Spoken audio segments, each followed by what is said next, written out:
Martine, and Martine's going to talk to us about navigating the interface, making the most of problem owners. Yeah. So this is kind of tangentially related to behaviour, because it really is speaking about the behaviour of us when we are interacting with business people who have the problems, people who want the solutions from us. And it started off as a talk, and I was begged to write it up as a paper, and so it eventually became Society of Risk Analysis conference contribution. And so I'm doing a short version today. The longer version has a whole list of, pardon me, excuse me, it has a whole list of where we find uncertainties, what kind of uncertainties, and what we should do about those. But yes, so thinking about the business Open for Business Day, how should we make the most of those interactions, assuming we can negotiate some way of actually working with outside bodies? What is the way forward for it? So I'm going to be illustrating my examples with a number of projects that are already done: household food security, pollinators in Australia, antimicrobial stewardship, and the National Archive. Excuse me.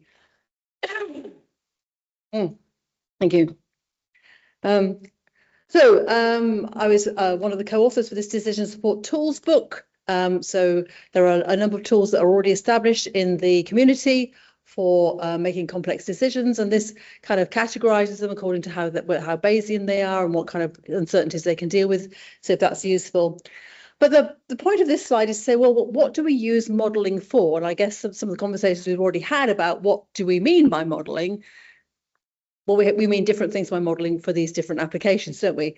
So to support this decision making, of course, but we can also just start with making sense of things. You know, what causes what, how are things related? What is the issue? And I don't know how many people, I know some people have worked with business, problem owners before, but they come to you with what they think is the problem, and very often it's not the problem at all. And, you know, it's several conversations in that they realise actually they didn't ask the right questions. We can do analysis and exploration, we can do quantitative, qualitative, we can interpret that, we can implement some of the modelling outputs, for example, and we can use it for communicating with stakeholders, because that can be very important if you want people on board. And we've been talking an awful lot about climate adaptation uptake, and particularly heat pumps and so on this week. We want to communicate that well. So in an ideal world, we don't do the mathematical thing where the problem owner throws the problem over the high wall to the mathematicians, who catch it, make all sorts of assumptions, particularly that everything is a unit sphere, and chucks the solution back without any kind of communication, because it just won't get used in the real life. It might be fun to do. So this is the process that we always go through with our decision makers. So first of all, the soft elicitation, then the model building, then the quantification of the model, and that might have data or structured expert judgment, then some evaluation and feedback. Very often software engineering is an important part of making it sustainable, and then we can launch and adopt it. So what do we mean by soft elicitation? It could also be called joint modelling or co-creation of models. So it's actually that conversation that you have with the problem owner about what exactly is the problem. What is it you're trying to do here? What data do you have? What evidence do you have that this is actually a problem? What do you like to be different at the end? And having established that, okay, what in your mind is the system that you're trying to optimize? What is your business model? What is the contact rate for your epidemic model? What is going on here? What are the processes, inputs, outputs, the actors, cause and effect? And it could be causal beliefs rather than actually proper Pearl causation here. Where are the uncertainties? What are the challenges, and so on and so forth? And who would you consider to be an expert? Because that can be very important. Who are you taking advice from in relation to this problem? And how should the outputs be presented? And it says a matter of judgment in italics there, because we have to recognise that we are putting an awful lot of assumptions or awful lot of judgment already in here. So then we have our model building phase. So we have to satisfy the purpose of the model building. We have now established the problem we're going to model. There are a range of kinds of approaches we could take, and I've listed a few there, and they're all kind of in the book for things like that. But what are the advantages and limitations of each modelling approach? Should we take several and see what the difference is between those? What resources do we have available to us to have the data for the model, do time to build it? Is this a really emergency thing? We've got to do something quick and dirty. Do we have 18 months to do it properly? All these kinds of different things. Do we have the staff? And so choosing between these approaches is also a matter of judgment. And then, as we all know, finding relevant data can be tricky. There are lots of data ethics to think about. The variable definitions, if you can get the data, do you have the data dictionary? Do you know exactly what that variable means, or how it was measured, when it was measured, and that sort of thing? It could be surveys, it could be previous research, it could be available statistics. And then there's the data granularity. So one of the things that came up when we were doing some work with the National Archive on preserving digital archives was some people in the room wanted to model sunspots and the effect that might have on destroying the digital records. And we had to kind of negotiate what kind of granularity would be appropriate. On the other hand, we had very specific carriers, electronic tape, and how long they were expected to last for. But we wanted a distribution over carriers in general for our model. So there's all these kind of things. And then where do you get the data from if you've got data gaps? And structured expert judgment is one option, but do you have the experts for it? So that's a matter of judgment too. So this is, if you haven't come across structured expert judgment, I know some people in the room have done this, but this is using the IDEA protocol. We were doing this to fill in some of the gaps for the National Archive. And the question was, out of 1,000 born digital files, so this is not something that's been digitised, but it's always been produced in a digital manner. How many do you expect an archive to know their conditions of use? Conditions of use, things like who can have access to it, things like that.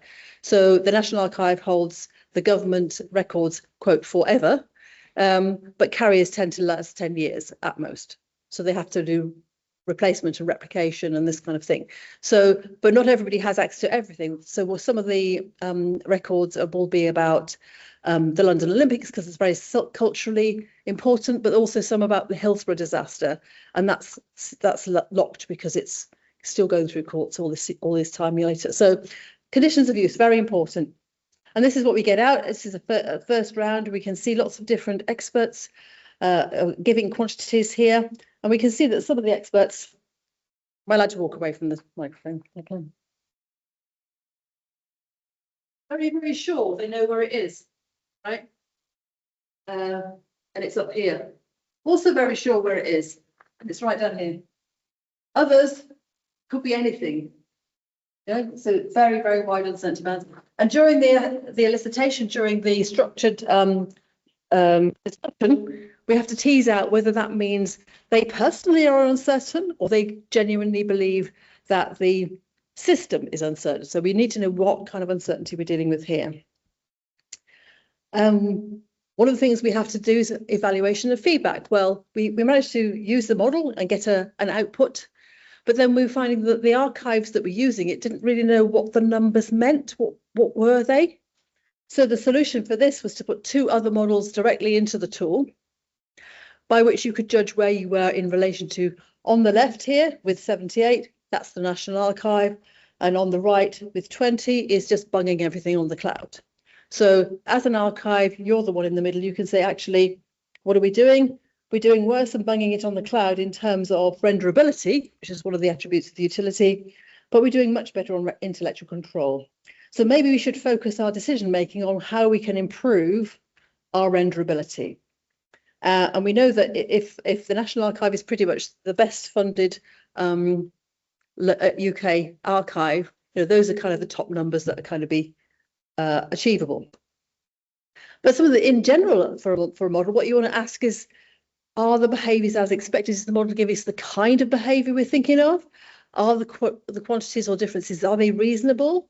Or is there something going on there we think, actually, we need to check that again, because that does seem to be out of whack with what we're expecting? And how can this be addressed?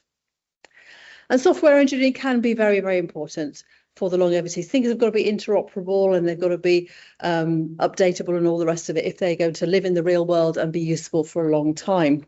So we had This project was going on during lockdown, and instead of having people round tables like this, we had to do everything remotely, which meant we had money left over, and we hired some software engineers, which turned out to be a good thing to do. And then we launched it. Again, lots of transparency here. You can see the network underlying. You can click on any of these nodes and find the definition if you're an archive and so on. So it actually makes it clear the underpinning assumptions and the model choices throughout.